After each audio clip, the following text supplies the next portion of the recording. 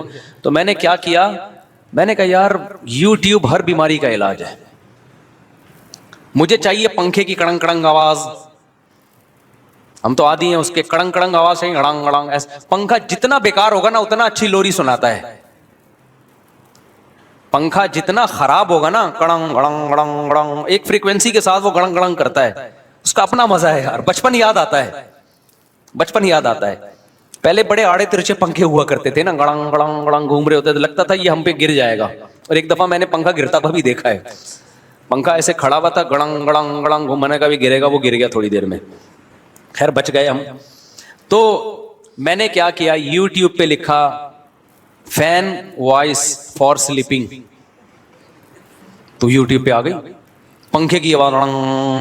میں نے لگایا زور سے, گہری. اب شور شرابہ ہو رہا, مجھے تھوڑی دیر یہ تصور ہوتا ہے کہ یہ یوٹیوب پہ اوریجنل نہیں ہے, لیکن 5 سے 10 منٹ کے بعد نا آپ کو لگے گا واقعی پنکھا چل رہا ہے. تو اب وہ شور بھی کر رہے ہیں, باتیں بھی کر رہے ہیں, میری صحت, میں سمجھ رہا ہوں پنکھا چل رہا ہے. یہ یوٹیوب پہ ڈالا اس لیے, اور نیچے لوگوں کے کمنٹس کے, جب سے ہم نے یہ پنکھا چلایا نا, یوٹیوب گوروں کے کمنٹس تھے کہ مزے کی نیند آ رہی.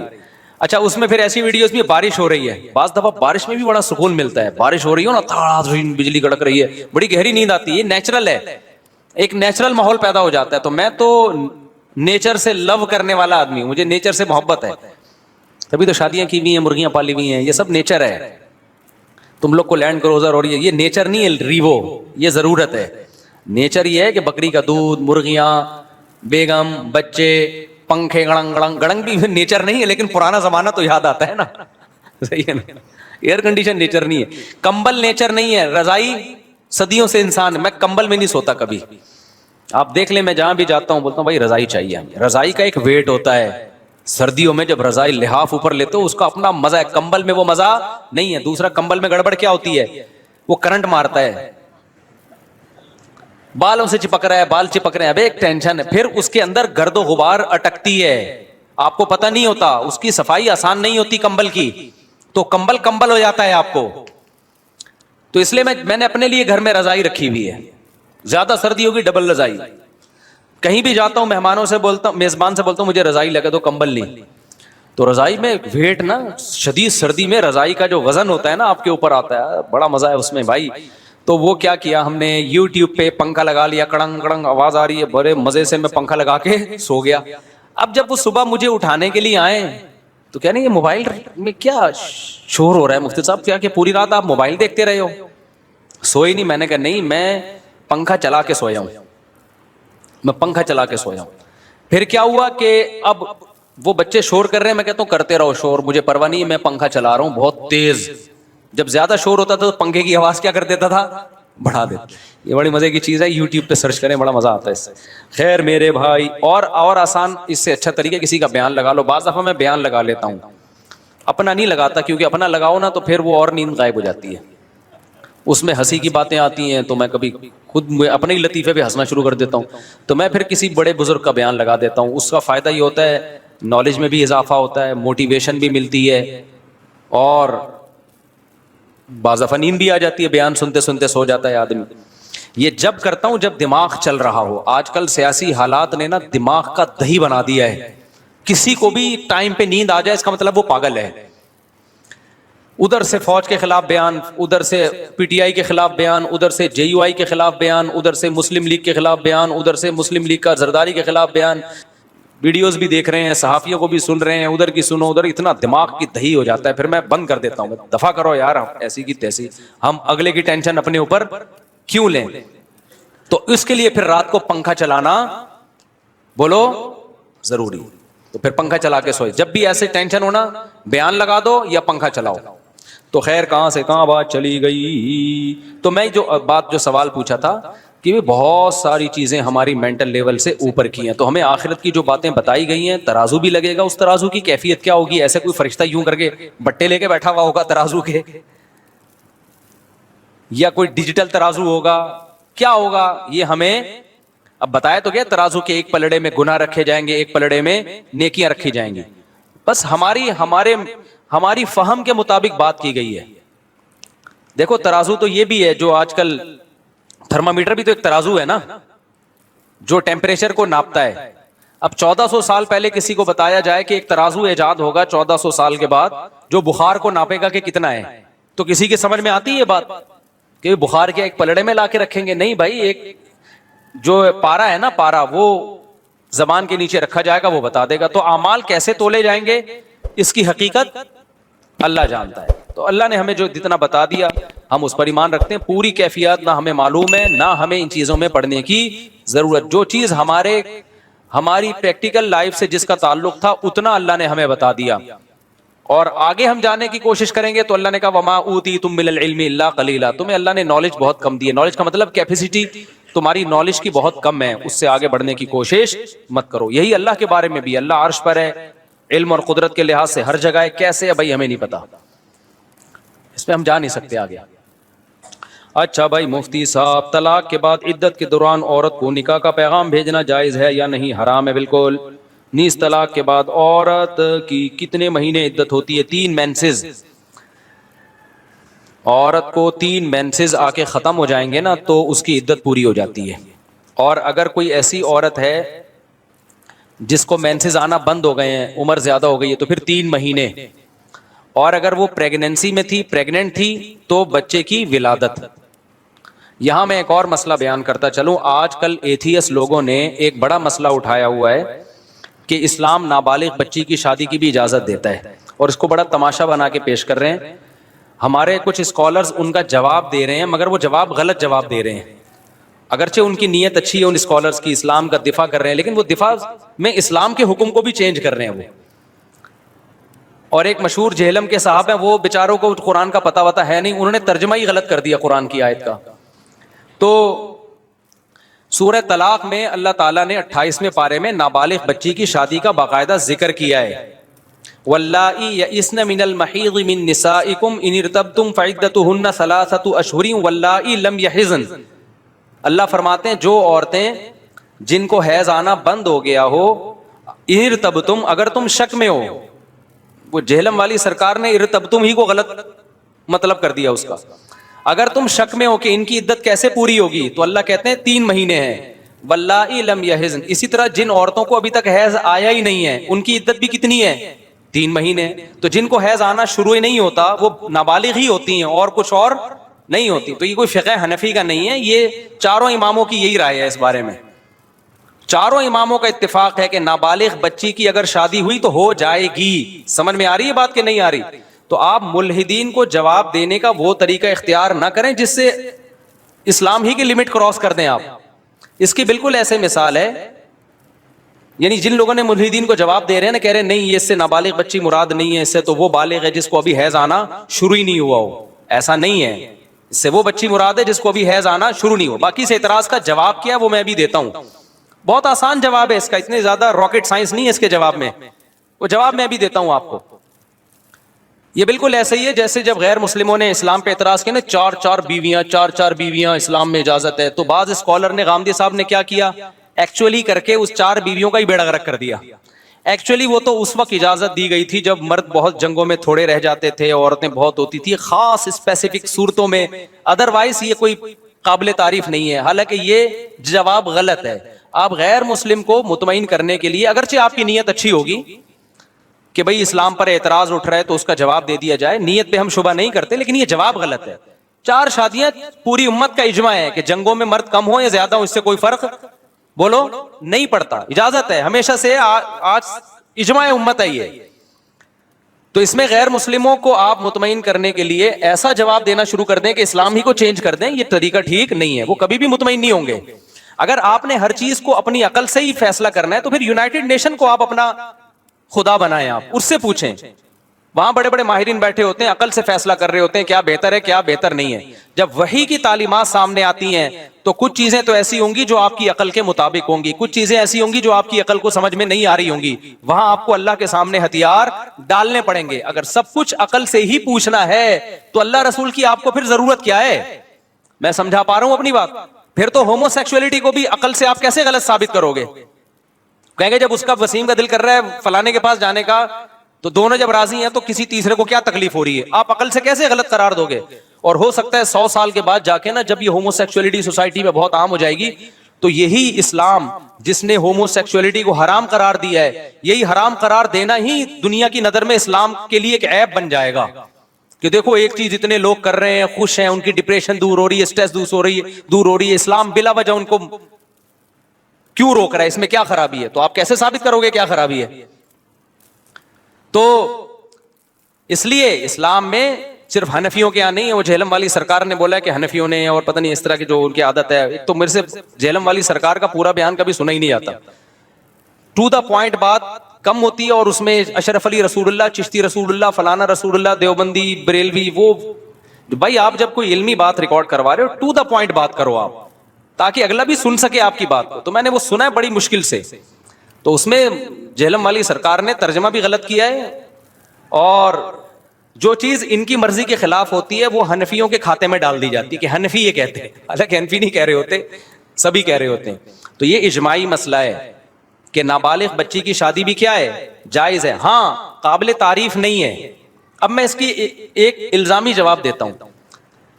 دیکھو نابالغ بچی ہو یا بالغ بچی ہو، رخصتی کے قابل اگر اس کی باڈی ہے، مینٹلی اور فزیکلی وہ اس قابل ہے کہ شوہر اسے ہم بستری کر سکے، تو لڑکی بالغ ہو یا نابالغ ہو دونوں کی رخصتی جائز ہے۔ اور اگر لڑکی کی فزیکل گروتھ نہیں ہوئی ہے یا مینٹلی گروتھ نہیں ہوئی ہے تو چاہے بالغ ہو یا نابالغ ہو دونوں صورتوں میں اس کی رخصتی ناجائز ہے۔ سمجھ میں آ رہی ہے؟ رخصتی کا مدار اس پر ہے کہ لڑکی فزیکلی ہم بستری کے لائق ہوئی ہے اور مینٹلی اس قابل ہوئی ہے کہ نہیں ہوئی ہے۔ اگر وہ فزیکلی اور مینٹلی اس قابل نہیں ہے تو پھر اس کی رخصتی کرنا ناجائز ہے، حرام ہے۔ اس کی مثال ایسے ہے کہ 4 سال کی بچی، دنیا میں کوئی اسکالر ایسا گزرا ہے جس نے قرآن کی اس آیت کا ریفرنس دے کے یہ کہا ہو کہ اس کی شادی جائز ہے یا اس کی رخصتی جائز ہے؟ کوئی گزرا ہے ایسا دنیا میں؟ نہ ابو حنیفہ نے کہا، نہ امام شافعی نے کہا، نہ امام بخاری، کسی نے بھی نہیں کہا۔ جائز ہونا تو ایک لا بیان کیا ہے نا، لا۔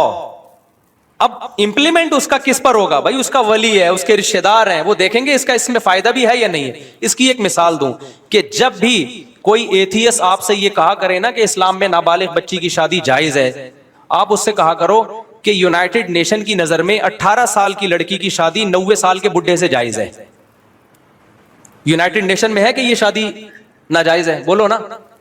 میں نے یورپ میں 90 سال کے بڈھوں کے ساتھ 18 سال کی لڑکیوں کو دیکھا ہے گھومتے ہوئے، اور وہاں گھومنے کا مطلب کیا ہوتا ہے؟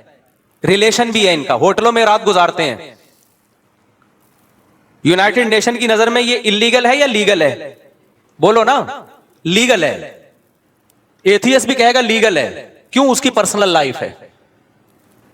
لیکن اگر کوئی 18 سال کی لڑکی ہم سے پوچھے کہ 90 سال کے بڈھے سے میں شادی کر رہی ہوں اور یہ کہے کہ جائز ہے، تو ہم اس کو مشورہ دیں گے کہ کر لو؟ کہیں گے جائز ہونے کا مطلب یہ تھوڑی ہے کہ کرو یہ کام، کرو جب تمہیں کیا ہو، اس میں فائدہ ہو۔ تم 18 سال کی ہو، 30 سال کے آدمی سے کر لو، 35 سال کے آدمی سے، تمہارا دماغ خراب ہے، تم 90 سال کے بڈھے سے شادی کر رہی ہو۔ پھر بھی اگر وہ کر رہی ہے، اس کا مطلب یہ ان کا پرسنل معاملہ ہے۔ ہو سکتا ہے اس 90 سال کے بوڑھے میں اس کو کچھ وراثت نظر آ رہی ہو کہ اس کا انتقال ہونے والا ہے، یا یہ مہر تگڑا دے رہا ہے۔ تو اسلام نے نابالغ بچی کی شادی کو جائز قرار دیا، ترغیب نہیں دی ہے، ترغیب بلوغت کے بعد ہے۔ جائز کیوں قرار دیا؟ بعض دفعہ بچی کی گروتھ اتنی زبردست ہوتی ہے کہ 13-14 سال کی بچی دیکھنے میں 18-20 سال کی لگ رہی ہوتی ہے۔ باپ کو یہ خطرہ ہوتا ہے کہ اگر میں نے بلوغت تک انتظار کیا، یہ دیکھنے میں انٹی لگے گی، اور یہ گراؤنڈ ریئلٹی ہے، مشاہدے پر مبنی حقیقت بیان کر رہا ہوں میں، یہ مشاہدہ ہے۔ اور اس کو حیض آنا شروع نہیں ہوتا، لیکن وہ مینٹلی بھی ہم بستری کے قابل ہوتی ہے، اور یعنی شوہر کے ریلیشن کے قابل، اور فزیکلی بھی قابل ہوتی ہے، اس میں کوئی حرج۔ اور باپ کو یہ خطرہ ہوتا ہے کہ اگر میں نے ابھی اس رشتے کا انکار کیا تو بعد میں یہ رشتہ اس جیسا رشتہ نہیں ملے گا مجھے۔ تو جب وہ مینٹلی بھی اس قابل ہے، فزیکلی بھی اس قابل ہے، وہ بھی راضی ہے، باپ بھی راضی ہے، تو کسی ملحد کو کیوں تکلیف ہو رہی ہے بھائی؟ اس سے ملحد کو تکلیف اس لیے ہو رہی ہے کہ ان لوگوں کا اپنا خاندانی نظام ہو گیا تباہ و برباد، ان کی نظر میں اچھے رشتوں کی کوئی ویلیو نہیں ہے۔ اسلام میں اچھے رشتے کی بڑی ویلیو ہے. اور تمام علماء جو نابالغ بچی کے نکاح کی بات کرتے ہیں نا, اور اس نابالغ سے وہ نابالغ جو مینٹلی اور فزیکلی ہیلدی ہو چکی ہو, سمجھتے ہو کہ نہیں؟ یہی وجہ ہے کہ امی عائشہ کا نکاح 6 سال میں ہوا, رخصتی 6 سال میں نہیں ہوئی ہے, رخصتی 9 سال میں, کیونکہ بالغ ہو چکی تھی, مینٹلی بھی اور فزیکلی بھی بالغ ہو چکی تھی, وہ ہو چکی تھی, اس لیے 9 سال میں. اور اگر حضرت ابو بکر دیکھتے کہ یہ 9 سال میں ان کی گروتھ نہیں ہوئی ہے تو وہ نہ کرتے رخصتی, کیونکہ مدار اس پر نہیں ہے کہ بالغ ہو چکی ہے کہ نہیں ہو چکی ہے, مدار اس پر ہے کہ اس کی جو جسمانی اور مینٹلی جو ہیلتھ ہے, اس ذہنی اور جسمانی نشوونما اس میں وہ میچور ہو چکی ہے کہ نہیں ہو چکی ہے. کتنی لڑکیاں 18 سال کی عمر میں بھی ہم کہتے ہیں ان کی شادی نہ کرو. اب کوئی ماں باپ یہ کہیں کہ اللہ تعالیٰ نے تو اجازت دی ہے جلد شادی کی, ہم کہتے ہیں جی ہے, اوور آل اجازت ہے, لیکن آپ کی بچی مینٹلی جو ہے نا وہ سسرال کو ابھی نہیں سنبھال سکتی. تبھی تو میں کہتا ہوں بچی بالغ ہوتے ہی شادی کرو, بشرطے کہ آگے آپ کو سسرال ایسا مل رہا ہو جو اس کو بچوں کی طرح رکھے, اس کے پر وہ ذمہ داریاں نہ ڈالے جو ایک بڑی میچور عورت کی ذمہ داریاں ہوتی ہیں. میں نے جب بیان کیا تھا نا بچی کی بالغ ہوتے ہی شادی کر دو, تو ایک صاحب نے کہا بالغ ہوتے ہی شادی کر دیں گے, سسرال تو بڑے ظالم بھی نکلتے ہیں اور اس کے جوڑ کا رشتہ بھی نہ ملے تو ہم کیسے کر دیں. میں نے کہا بھائی جوڑ کا رشتہ نہ ملے نا تو 40 سال میں بھی نہیں کرو. یہ جو ہم کہتے ہیں کہ بچی کے بالغ ہوتے ہی شادی کر دو, یہ جب ہے جب جوڑ کا رشتہ ملے. تو اب میں بات کو سمیٹ رہا ہوں, اسلام میں نابالغ بچی کی شادی جائز ہے, قابل تعریف بولو نہیں ہے. جائز کیوں ہے؟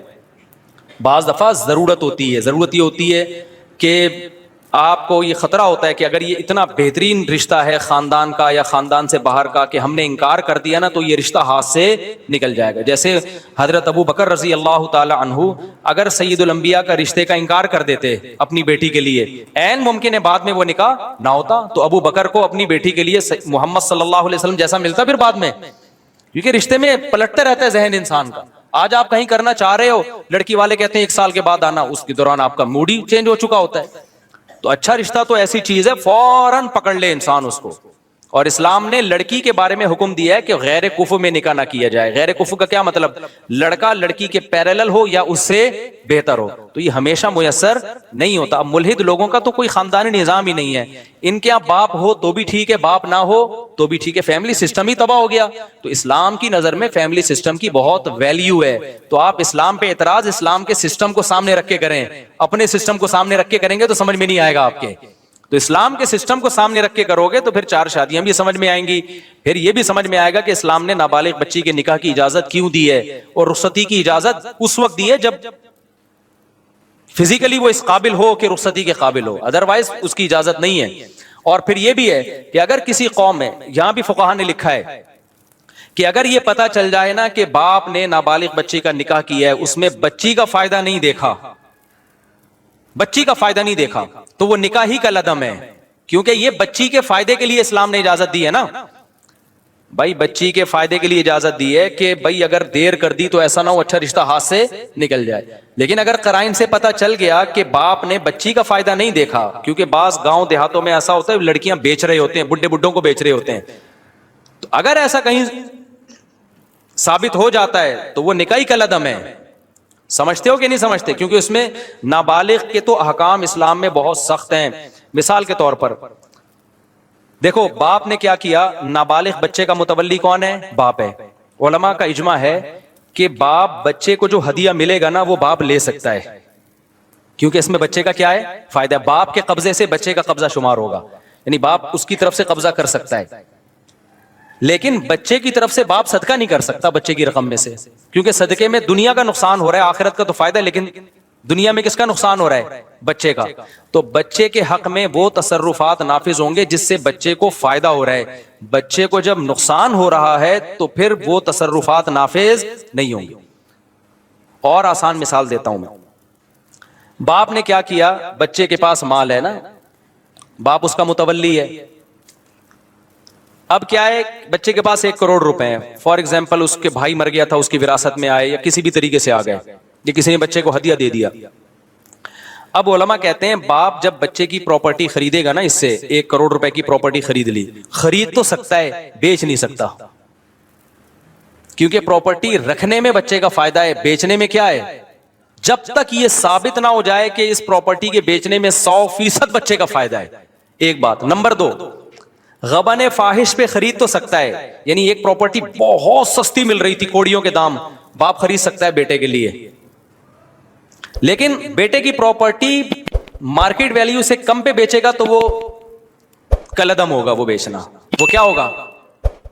وہ بے نافذ ہی نہیں ہوگی. کورٹ میں اس کے خلاف کیس ہو سکتا ہے, حکومت خود کیس کرے گی کہ بھئی یہ نابالغ بچہ تھا, تمہارا بیٹا تھا, تم نے اس کی پراپرٹی 1 کروڑ کی 50 لاکھ میں کیوں بیچ دی؟ جو خریدے گا نا اس سے پیسے واپس لے کے پراپرٹی بچے کے حوالے کر دی جائے گی. تو اس سے پتہ چلتا ہے کہ اسلام کے تمام احکام نابالغ بچے کے فیور میں جاتے ہیں. جو حکم بھی نابالغ بچے کے اگینسٹ جا رہا ہوگا, شریعت اس حکم کو کیا کر رہی ہے؟ بولو, کلعدم. تو اسلام نے جو نابالغ بچے کی بھی شادی جائز ہے, بچی کی بھی جو شادی جائز قرار دی ہے نا, یہ بچے کے فیور میں ہوگی تو ہوگی, بچے کے اگینسٹ ہوگی تو نہیں ہوگی. تو بچے کے فیور میں کیا ہے؟ بچی بالغ ہو چکی ہے, یعنی اگرچہ نابالغ ہے لیکن فزیکلی اور مینٹلی کیا ہو, وہ میچور ہو چکی ہو. نمبر 2, جہاں نکاح باپ کر رہا ہے اس میں دیکھا جائے گا بچی کا واقعی فائدہ ہے یا نہیں ہے. ایسا تو نہیں ہے پیسے لے کے, لالچ لے کے کہیں بچی کو بھینٹ چڑھا رہا ہے. اگر ایسا کوئی تصرف ہے تو پھر نافذ نہیں ہوگا. اور آسان مثال دیتا ہوں, نابالغ لڑکے کی بھی شادی جائز ہے. اب نابالغ لڑکے کے تمام امور کس کے ہاتھ میں ہوتے ہیں؟ باپ کے ہاتھ میں. اب کمال کی بات دیکھو, نابالغ بچے کی طرف سے باپ نکاح کو قبول کرے گا لیکن طلاق باپ نہیں دے سکتا. نابالغ بچہ تو ویسے ہی نہیں دے سکتا کیونکہ اس میں اس کا نقصان ہے نا طلاق دینے میں. تو بچہ, وہ تصرفات بچے کے اوپر نافذ ہوتے ہیں جس میں بچے کا فائدہ ہے. جن میں بچے کا نقصان ہے نا, وہ بچہ بھی نہیں کر سکتا. نابالغ بچہ صدقہ نہیں کر سکتا. پتہ ہے آپ کو, اگر نابالغ بچہ آئے 10, 11, 12 سال کا, مجھے اپنی گھڑی گفٹ دے دے اور دل کی خوشی سے دے, 2 آدمی اس پر گواہ بھی ہوں, تب بھی شریعت میں وہ گفٹ میرے لیے حلال نہیں ہے. کیوں؟ اس تصرف میں بچے کا نقصان ہے. تو جس تصرف میں بچے کا نقصان ہوتا ہے بچہ وہ خود بھی نہیں کر سکتا, کیونکہ شریعت کہتی ہے ابھی یہ میچور نہیں ہے, ہو سکتا ہے بے وقوف بن کے کر رہا ہو یہ کام. سمجھ میں آ رہی ہے بات کہ نہیں آ رہی؟ تو اسی وجہ سے نابالغ بچے کا نکاح ہو گیا, اگر وہ طلاق دے گا تو طلاق بھی نافذ نہیں ہوگی کیونکہ اس میں بچے کا کیا ہے؟ نقصان ہے. تو نابالغ بچے کو شریعت نے اپنے اوپر نقصان کا کنٹرول نہیں دیا, تو اس کے ماں باپ کو کہاں سے کنٹرول دے دیا؟ تو اس کی طلاق نافذ نہیں ہوگی. اب بچے کے بجائے باپ کا کنٹرول ہے نا اس پر, تو باپ بھی طلاق نہیں دے سکتا. اس لیے کہ آپ بچے کا نکاح تو کرا سکتے ہو, طلاق کا باپ کے پاس رائٹ نہیں ہے, کیونکہ نکاح میں بچے کا فائدہ ہے, طلاق میں بچے کا کیا ہے؟ نقصان ہے. تو باپ نکاح کرا دے گا اس کا اور بچے کی طرف سے قبول بھی کر لے گا, طلاق نہیں دے سکے گا باپ. تو جتنا اسلام نابالغ بچیوں کو فیور کر رہا ہے نا, یہ ملحد لوگ اس کی خاک کے برابر بھی نہیں پہنچے ہیں, اور ان کا خاندانی سیٹ اپ ہی نہیں ہے. ان کی نظر میں نکاح کی ویلیو نہیں ہے, اچھے رشتوں کی ویلیو نہیں ہے, اس لیے اٹھا کے یہ صبح شام پھینکتے رہتے ہیں اسلام نے نابالغ بچے کی شادی کی اجازت دے دی, پھر کہتے ہیں 3 سال کی بچیوں کی شادی بھی جائز ہے, 4 سال کی بچیوں کی شادی بھی جائز ہے. اور بھائی پھر ہم تم سے سوال پوچھتے ہیں کہ 18 سال کی لڑکی جس کو تم کہتے ہو جائز ہے, 90 سال کے بڈھے سے بھی تو جائز ہے تمہارے مذہب میں.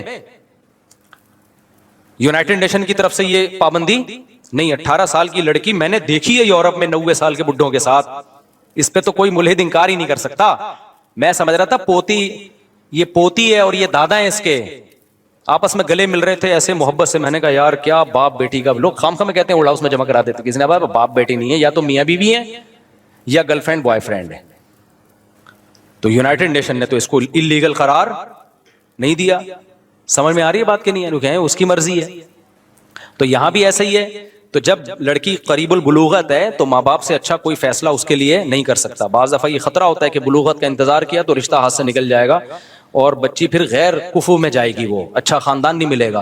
تو اسلام میں چونکہ خاندان کی ویلیو ہے, مسلمان خاندانی ہوتے ہیں, کلچر اور خاندان کو اسلام بہت جو صحیح کلچر ہو اس کو بڑا پروموٹ کرتا ہے, تو اس لیے اسلام نے اجازت دی. بھائی بعض دفعہ یہ خطرہ ہوتا ہے کہ اچھا رشتہ ہاتھ سے نکل جائے گا, تو تعریف کے قابل نہیں ہے. نابالغ بچیوں کے نکاح کو اپریشیٹ نہیں کیا, ضرورت کی وجہ سے اس کو لیگل قرار دیا اسلام نے, جہاں کبھی ضرورت پڑ سکتی ہے تو اس وجہ سے اسلام نے اس کو لیگل قرار دیا. جیسے 18 سال کی 90 سال کے بڈھے کی بھی ضرورت اس کو کبھی کبھار پڑ سکتی ہے, تبھی یونائٹڈ نیشن کہتی ہے کہ یہ کیا ہے؟ لیگل ہے. تو یہاں بھی ایسا ہی ہے. ہاں قابل تعریف نہیں ہے, یہی وجہ ہے کہ ہم کبھی بھی اس کو اپریشیٹ نہیں کرتے. بلکہ علماء نے لکھا ہے جن قوموں میں رواج ہے نابالغ بچیوں کی شادیوں کا, اگر وہاں دیکھ رہے ہیں کہ وہ اس کا نقصان ہو رہا ہے تو اس کے خلاف آواز اٹھانی چاہیے. سمجھتے ہو کہ نہیں سمجھتے؟ لیکن چونکہ اسلام میں ہے، ضرورت پڑنے پر اس حکم سے فائدہ اٹھایا جا